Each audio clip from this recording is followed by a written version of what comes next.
예, 통일생수 TV를 시청해 주시는 여러분 안녕하십니까? 오늘은 통일 시대의 탈북민들의 역할이라는 주제를 가지고 함께 여러분들하고 조금 제가 연구했던 어떤 그런 부분들을 좀 나누어 보려고 합니다.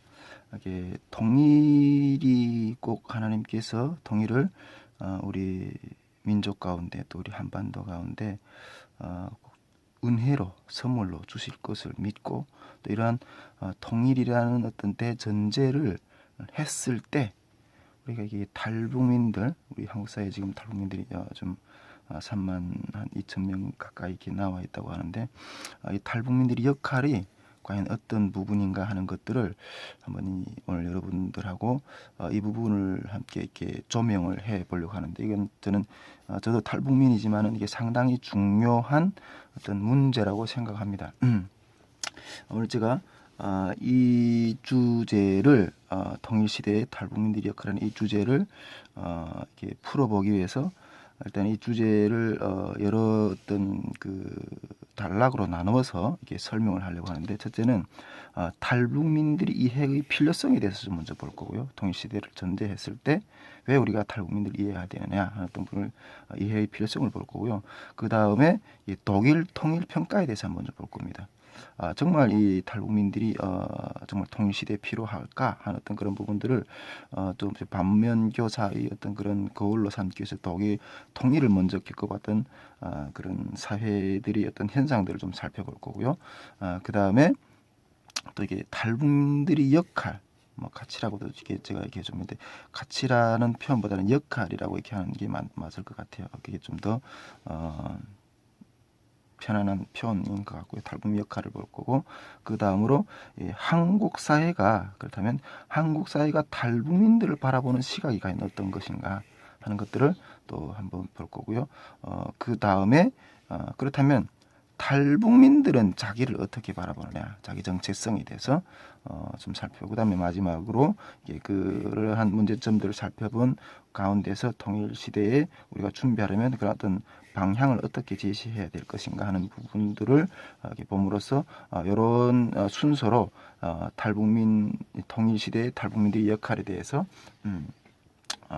이게 여러분들하고 이 주제를 함께 좀 나누어 보려고 합니다. 예, 첫째로 이게 탈북민의 이해의 필요성에 대해서 좀 먼저 좀 보려고 하는데,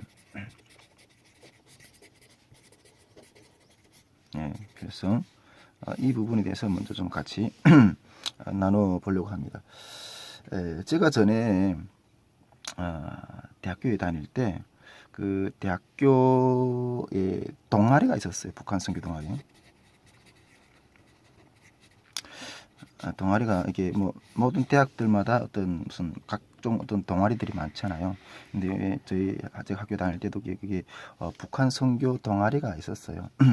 그런데 그 한 번은 그 북한 선교 동아리에서 이런 주제를 가지고 좀 이렇게 열띤 어떤 그러한 이야기들을 나눈 적이 있었어요.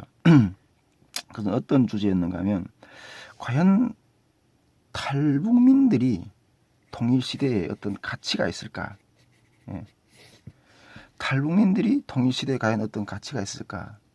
어떤 이런 주제를 가지고 상당히 어떤 이게 깊은 어떤 그런 고민을 했는데 왜냐하면 지금 우리 대한민국 사회에 이렇게 탈북민들이 탈북을 해서 대거 이렇게 막 들어오는 어떤 그런 역사들이 거의 제가 봤을 때 한 20년 이상 가까이 20년 이상이 된다고 생각하는데 그래서 앞에도 말했지만 한 3만 2천여 명 정도의 탈북민들이 들어와 있는데 이 탈북민들이 이러한 긴 시간의 역사의 어떤 탈북 과정, 또 한국 사회에 들어오는 과정, 그다음 또 이만한 숫자의 탈북민들이 한국 사회에 들어와 있지만은 이 탈북민들이 아직까지 우리 한국 사회 가운데서 어떤 뭐 특별한 어떤 그런 뭐 역할을 해낸다든가 어떤 특별한 어떤 그런 이렇게 모습을 보인다든가 또 이런 부분들이 아직 별로 없잖아요.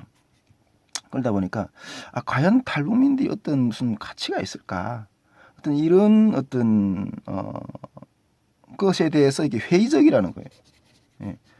회의적인 어떤 그런 질문들을 하면서 그때 이게 북한 선교 동아리에서 그런 이렇게 깊은 어떤 이야기들을 나눴던 적이 있습니다. 정말 탈북민들은 만약 통일시대라는 게 이렇게 열렸을 때 탈북민들이 그렇게 같이 있다면 뭔가 지금 이렇게 우리 가운데 사이에서 뭔가 이렇게 도출되는 어떤 그런 현상들, 그런 어떤 그런 것들이 이렇게 있어야 되는데 그런 것들이 없다 보니까 과연 이런 문제들이 이런 생각을 하게 되고, 그렇다면 탈북민들은 인구가 요즘에 계속 이렇게 노령화되고 어떤 저출산이고 이런 어떤 그다음에 이렇게 일자리가 여러 가지 이렇게 3D 업종이라든가 이런 데는 일을 가지 않으려고 하잖아요.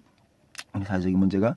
그러다 보니까 이런 것을 메꾸는 정도의 역할,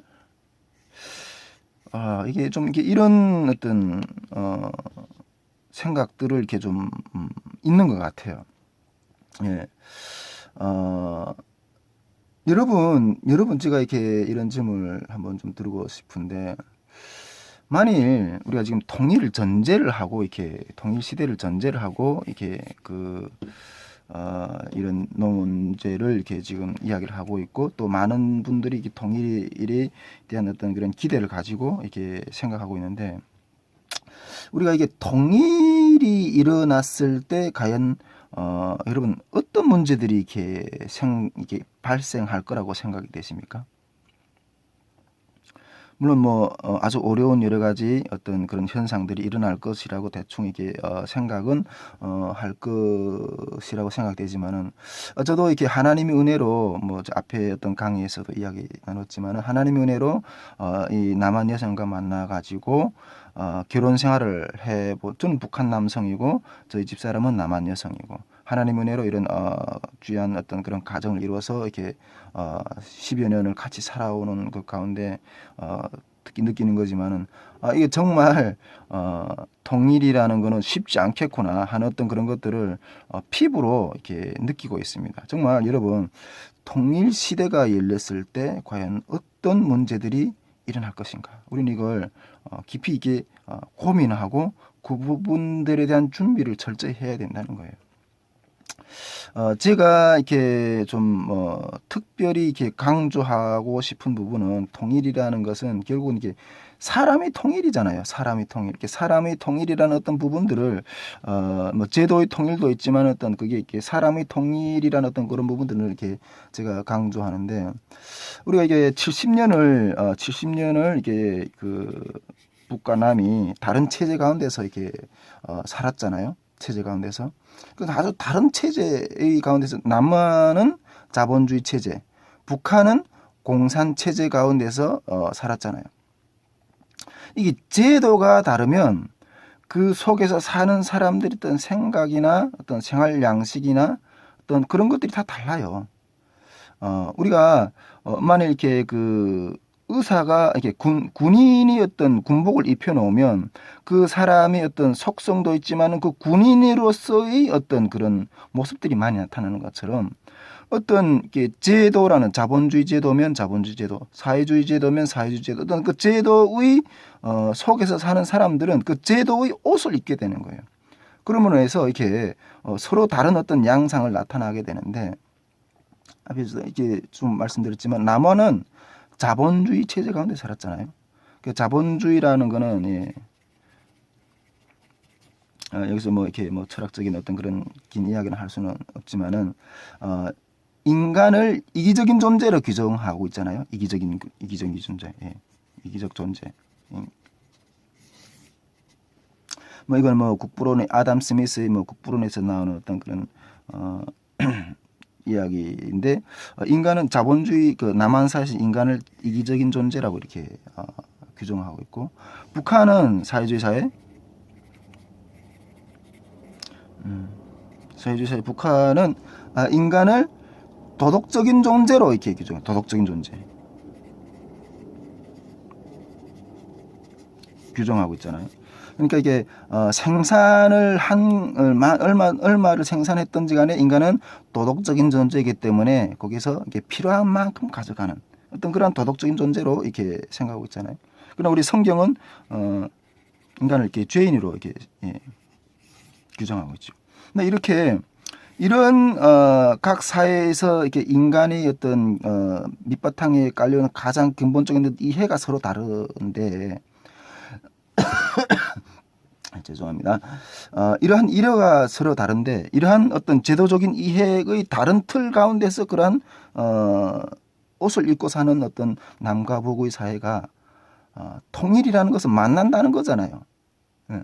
이러한 것을 모양 가운데 사는 사람들은 걸어가는 방향이나 행동 양식이나 사고나 이 모든 것이 다 다른 거예요. 다른 거예요. 그런데 통일이라는 것은 이러한 전제적으로 다른 사고를 가지고 살아가던 사람들이 만나서 같이 살아간다는 의미잖아요. 예, 같이 살아간다는 의미잖아요. 이 다름이 그렇다면 여러분, 이 다름이 만났을 때 어떤 현상이 나올까요? 이거는 충격인 거예요. 충격인 거예요. 저도 앞에서 이렇게 우리 남한 여성인 저희 집사람과 북한 퇴생인 제가 이렇게 같이 만나서 살아가는 그 과정 가운데 상당한 어떤 그런 다름과 힘듦의 어떤 그런 생활을 했었다고 이렇게 전에 어떤 방송에서도 말씀을 드렸고 지금도 이렇게 말씀을 드리고 있는데 이건 다른 거예요. 이러한 다름이 만난다는 것은 충격인 거예요. 충격인 거예요. 예. 그런데 현재 우리 대한민국 사회에는 이러한 다름의 사회 속에서 살던 탈북민들이 3만여 명이 지금 들어와 있다고 그랬잖아요. 3만여 명이 들어와 있고 이러한 것들은 일부의 어떤 많은 분들도 이야기하고 있지만은 이미 통일이 시작이 되었다고 이렇게 이야기하고 있는 거예요. 예. 이러한 다름이 북한 사회에서 다르게 살던 사람들이 우리 사회에 지금 이렇게 들어와 있는데 이러한 다름이가 이렇게 만남이 이루어지면서 이미 우리 사회의 작은 모퉁이한 구석에서는 통일에 대한 어떤 씨름이 이미 시작이 되고 있다는 거예요. 그런데 여러분, 제가 여기서 다시 한번 이렇게 질문 드리고 싶은 것은 그렇다면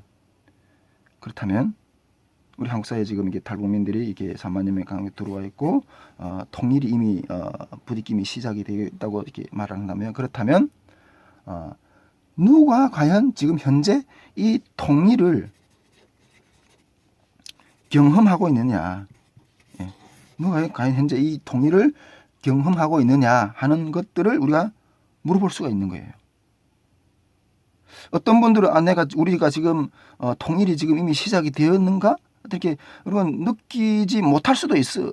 그러나 이미 느끼든 못 느끼든지 간에 우리 사회의 한 모퉁이 구석에서는 이 통일이라는 어떤 그러한 몸부림이 시작이 되었는데 그렇다면 이 시작된 몸부림 가운데서 누가 과연 통일을 현재 경험하고 있느냐 하는 문제를 던져볼 수 있다는 거예요. 제가 이 문제 앞에서 제가 하고 싶은 말은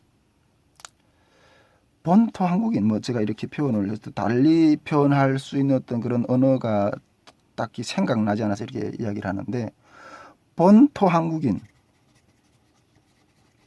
우리도 탈북민이지만 한국인이죠.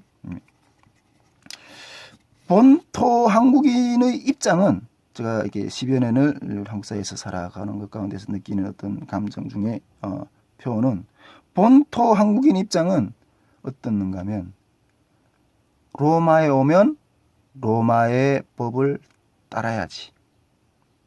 예, 이런 입장인 것 같아요. 이런 입장이 90% 이상이 99%라고 말해도 제가 이게 과언이 아니라고 생각하는데 90% 이상이 이러한 입장이 가지고 있다는 거예요. 90% 이상이.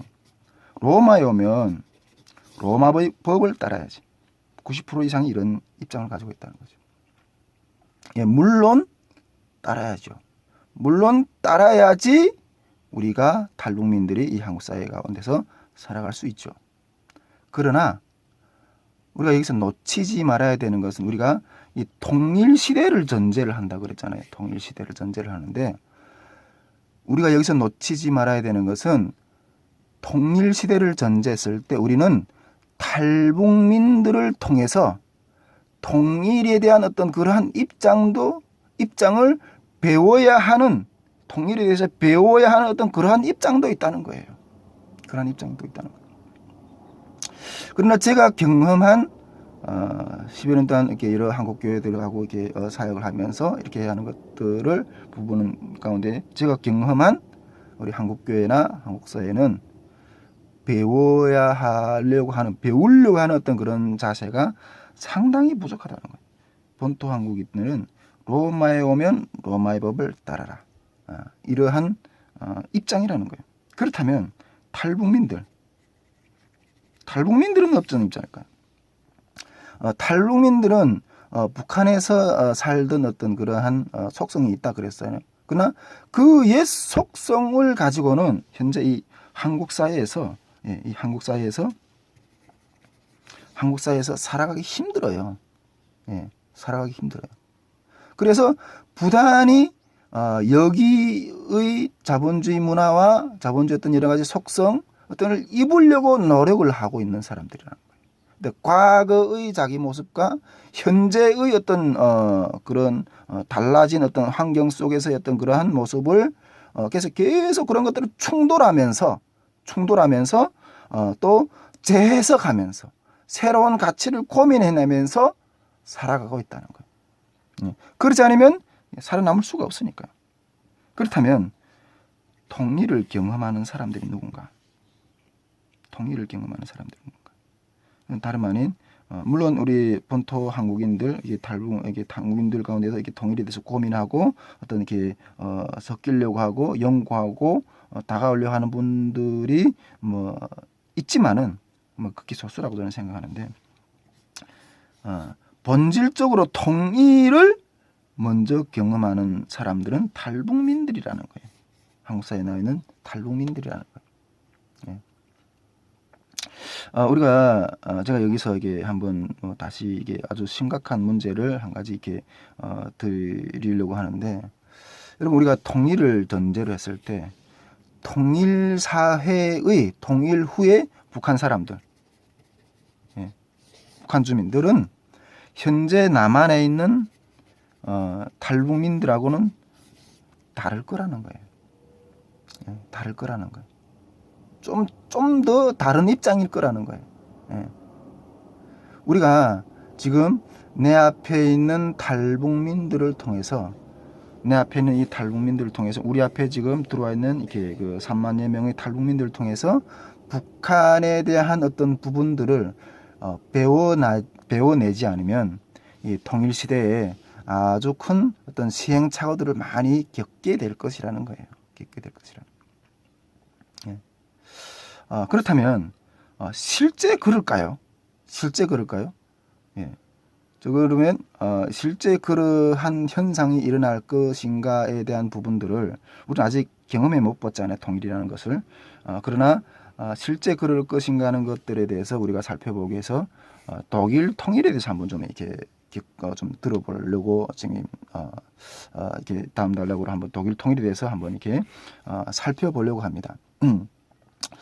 우리가 이게 아직 우리는 통일을 경험해 보지 못했지만은 분단을 겪었다가 다시 이게 통일을 경험한 어떤 그러한 여러 국가들을 보면 정말 우리가 앞으로 어떤 그런 일들을 만나게 되겠구나 하는 것들을 역사적인 어떤 성찰들이 이게 될 수 있기 때문에 제가 한번 이게 이 주제에 대한 통일시대의 탈북민 역할의 그 부분에서 이게 일단 이렇게 두 번째로는 이렇게 독일 통일에 대해서 한번 여러분들하고 이렇게 좀 살펴보려고 합니다. 왜냐하면 우리는 아직 겪어보지 못하기 때문에 그러나 그런 것들을 겪은 이런 일들을 통일을 먼저 겪은 나라들의 어떤 역사적인 관찰을 보면 우리가 그래 반면교사로 삼을 수 있기 때문에 라는 것을 이게 말씀을 드리게 됩니다.